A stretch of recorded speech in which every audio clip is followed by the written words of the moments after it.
اس کے فضائل و فوائد میں سے سب سے بڑا فائدہ یہ لکھا ہے کہ اگر انسان جو کسی ایسے کام میں اور کسی ایسی مہم کے اندر مبتلا ہو گیا کہ جس سے نکلنے کی راہ نظر نہیں آتی، کوئی تدبیر سمجھ نہیں آتی کہ یہ کام پائے تکمیل تک کیسے پہنچے گا، یا یہ جس بھنور کے اندر ہم پھنس گئے اس سے نکلنے کی صورت کیا ہے، اور ظاہر ہے کہ زندگی میں شب و روز ایسے احوال پیش آتے ہیں، انسان کو کوئی علمی خدا ہے، یا یہ کہ عملی زندگی کے اندر کوئی ایسی مہم پیش آ گئی، یا کوئی معاملات ایسے ہیں کہ جس سے نکلنے کی راہ نظر نہیں آتی، یعنی وہی بات ہو گئی کہ سامنے جو ہے وہ کھائی ہے اور پیچھے شیر ہے، تو وہ صورتحال پیش آ جاتی ہے، تو کرے کیا؟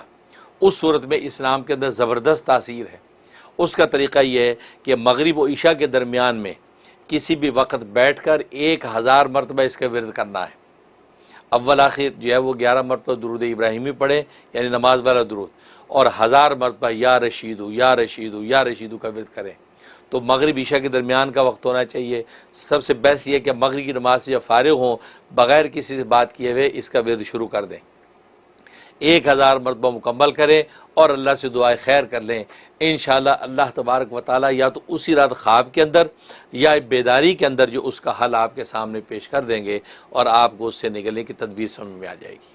تو بڑا زبردست اور مجرب نام ہے، چنانچہ اہل اللہ نے اس پر بڑا تجربہ کیا ہے، رشیدو کے ذریعے سے بڑے بڑے مسائل انسان کے حل ہو جاتے ہیں۔ اور دوسرا اس کا بڑا فائدہ یہ کہ آپ کو مشکلات پیش آتی ہیں، دشواریاں زندگی میں پیش آتی ہیں، کام اٹکتے رکتے ہیں، یا یہ کیونکہ ایسی صورتحال پیش آ جاتی ہے انسان بالکل وہاں پہ بے بس نظر آتا ہے، تو چاہتا یہ کہ مجھے مشکلات پیش نہ آئیں، کام سموتھ ہوتے چلے جائیں، زندگی میں کسی جگہ پر یا خاندان کی طرف سے یا باہر دفتری احوال کاروباری زندگی میں کوئی مشکلات اور اٹکن نہ آئے، اس کے لیے زبردست تاثیر ہے۔ اس کا طریقہ یہ ہے کہ انسان جو ہے یا تو یہ اس کے جو عدد ہیں اس کے مطابق، یعنی 514 روزانہ کسی بھی ایک وقت 514 مرتبہ اس کا ورد کرے، اول آخر 11 مرتبہ درود شریف کے ساتھ روزانہ کا معمول رکھے، یا یہ کہ انسان جو ہے ہر نماز کے بعد 101 دفعہ پڑھے، 101 دفعہ پڑھے، 5 نمازوں میں جتنی بھی تعداد ہو گئی، اس کے بعد دعائے خیر کر لے۔ اور جب اس طریقے سے ہی عمل کرتا رہے گا تو اللہ تبارک و تعالیٰ جو ہے وہ آٹومیٹکلی اس کی مشکلات کو آسان کرتے رہیں گے۔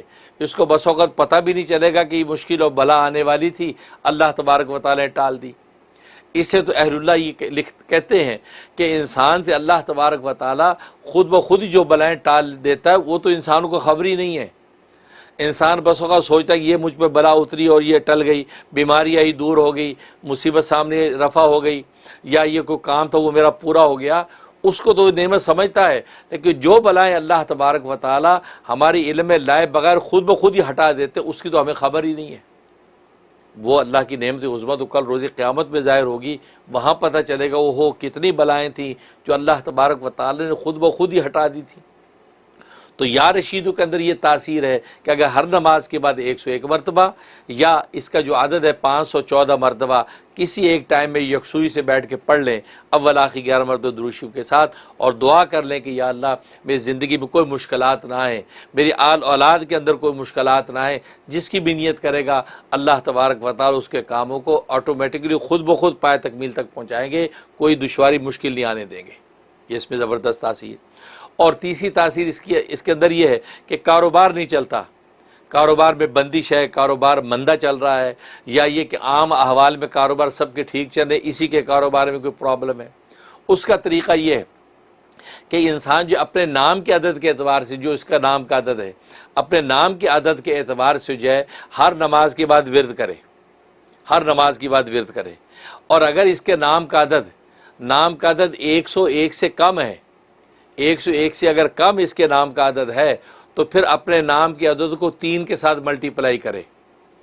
اگر 101 سے زیادہ ہے تو پھر ٹھیک ہے، وہ اپنے نام کے عدد، مثلا علی نام ہے اور علی کا عدد 110 ہے، ظاہر 101 سے زیادہ ہے، لہٰذا 110 مرتبہ جی اپنا ورد کرے، جی انشاءاللہ اللہ کی رحمت سے جو ہے اس کے کاروبار میں زبردست ترقی ہوگی۔ اور پانی اگر دم کر کے کاروبار ایسا ہے کہ وہاں دکان دفتر کے کونوں میں چھڑکا جا سکتا ہے تو 3 چھینٹے جو ہے وہ اپنے دکان یا دفتر میں مار لے۔ اگر گھر سے کاروبار کر رہا ہے تو پھر گھر کے جو ہے کمروں کے اندر جو ہے چھینٹے جو ہے ہر کونے میں 3 مرتبہ مار لے۔